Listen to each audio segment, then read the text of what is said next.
Welcome to Waves Media Telugu.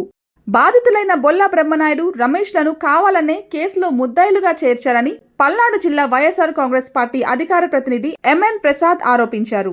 బాధితులపైనే case నమోదు చేయడం అన్యాయమని పేర్కొన్న ఆయన ఘటనపై నిష్పక్షపాత విచారణ జరిపి నిజాలను వెలికి తీయాలని డిమాండ్ చేశారు. రాజకీయ కక్ష సాధింపులో భాగంగానే ఈ చర్యలు జరుగుతున్నాయని విమర్శించారు. పోలీసు వారు ఫస్ట్ ఇచ్చినటువంటి కంప్లైంట్ దేనికి ఇచ్చారు? అసలు పోలీస్ కంప్లైంట్ అసలు ఎలా వెళ్ళింది? ఈ భూభారతి అనేటువంటి పోర్టల్లో ఎక్కడా కూడా ఈ భూమి కనపట్లేదు, ఇతనే రెగ్యులరైజ్ చేస్తున్నానని చెబుతున్నాడు రాధాకృష్ణ. దీని మీద ఎంక్వైరీ చేయండి, ఇది కరెక్టేనా కాదా అని చెప్పి బొల్లా రమేష్ గారు తన యొక్క వ్యక్తులతోటి ఎంక్వైరీ కలెక్టర్ గారి దగ్గరికి వెళ్ళి ఎంక్వైరీ పంపిస్తే ఇదంతా మిమ్మల్ని ఎవరో మోసగించారు, మొత్తానికి మీరు ఏదో పప్పులో కాలేశారు, దీని మీద ఎంక్వైరీ చేస్తాను అని చెప్పి ఆయన తహసీల్దార్ గారికి ఆర్డర్స్ వేస్తే అప్పుడు తహసీల్దార్ గారు దీన్ని అంతా చూసి అప్పుడు ఆయన కేసు రిపోర్టు పోలీసు వారికి చేశాడు. ఎవరు లాగితే ఇదంతా కదిలింది?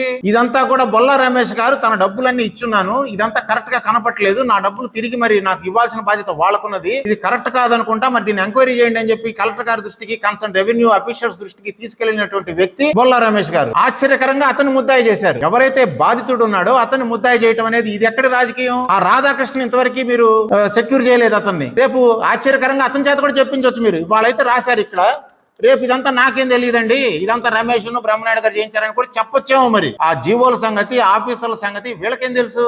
మీరే చెప్తారు. ఈ రాధాకృష్ణ అనే అతను పక్కాగా చేశాడు. మరి ఇతను కదా తేల్చాల్సింది. అవతల రైతుల్ని మరి మాయ చేశాడా, లేకపోతే కొనుగోలుదారులు మాయ చేశాడా, ఏం చేశాడు అనేది పోలీసు వారు తేల్చాల్సినటువంటి అవసరం ఉన్నది. అన్ని ఆన్లైన్ ట్రాన్సాక్షన్స్, మాలిఫైడ్ ఇంటెన్షన్ ఉంటే, తప్పుడు ఆలోచనలు కనుకుంటే ఎవరైనా సరే చెక్కులు గానీ డీడీలు గానీ ఇస్తారా? వైట్ మనీ ఇస్తారా? కాబట్టి ఇక్కడ తెలుసుకోవాల్సిన అంశం ఏంటంటే, రమేష్ గారు భూమిని కొన్నారు, రెగ్యులరైజ్ చేసిన తర్వాత మాత్రమే రిజిస్టర్ చేయించుకుంటానన్నారు.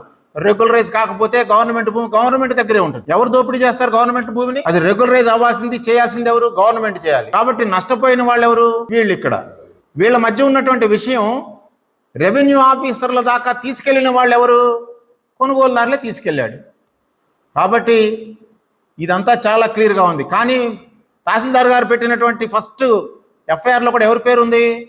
కొంతమంది వ్యక్తులు ఏదో కొన్ని తప్పుడు జీవోలు ఏదో సృష్టించారు, దీని మీద ఎంక్వైరీ చేయండి అని ఇచ్చాడు ఆయన ఈ భూమి మీద. దాని మీద ఇస్తే ఆ తర్వాత కొంతమంది ముద్దాయిలుగా ఉన్నటువంటి అందులో అక్కడే నివాసం ఉంటున్నటువంటి వాళ్ళని, దాన్ని క్లెయిమ్ చేస్తున్నటువంటి రైతుల్ని మీరు దాన్ని అరెస్ట్ చేసి చూపించారు. దాంట్లో వాళ్ళు ఒక కన్ఫెషన్ స్టేట్మెంట్ ఇచ్చినట్టుగా చెప్పి దాంట్లో బ్రహ్మనాయుడు గారిని, రమేష్ గారిని తీసుకుని వచ్చారు.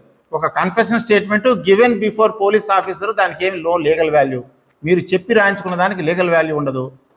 అక్కడ చెప్పి వీళ్ళిద్దరి పేర్లు కూడా తర్వాత చేర్చారు. ఇదంతా పొలిటికల్లీ మోటివేటెడ్ కేసే కదా ఇది.